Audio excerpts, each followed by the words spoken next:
અલે બહાર જઈને જોજે કોણ ફટાકડા ફોડે છે. એ ફોડતું હોય તમને શું તકલીફ છે? ફોડવા દો ને. અલ્યા ભાઈ આખા દાડાના થાકીને આયા ને ધડાધડ મંડ્યો છે. માથું ના દુખે?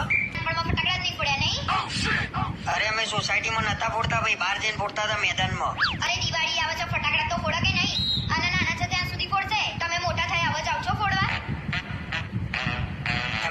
એમના મા બાપે એવા છે ને બોમ્બ લઈ આપે છે. ચકેડીને કોઠીઓ લઈ આલે તો અવાજ તો ના કરે. તમે કયા ફટાકડા ફોડતા હતા એ કહો. તમે ટીકડીઓ ફોડતા હતા નહીં? ભાઈ અમે 555 ને મિર્ચી બોમ્બ ફોડતા હતા, પણ બહાર મેદાનમાં જઈને ફોડતા હતા. મેદાનમાં જઈને ફોડતા હતા, એ સોસાયટીમાં ફોડે છે. ફટાકડા તો એક જ છે ને. જો ફોડ્યો પાછો. જજે કોણ છે જોજે. અરે આ તો રિયા ભાભીનો મીત છે. મીતુ ફટાકડા ફોડો છે? આટલા નાના છોકરાને ફટાકડા ફોડવા અપાય? જા અગરબત્તી અડગાઈ લઈ જાઉં ફોડિયાલું હેડ. આવા માથું નહીં દુખાય? આવા અવાજ નહીં થાય? નાના છોકરાઓ ઉપર પ્રેમ રાખવો પડે. નાના છોકરા ઉપર જ પ્રેમ રાખજો અને ક્યાંય જવા નહીં, અહીંયા જ રહી રહેજો.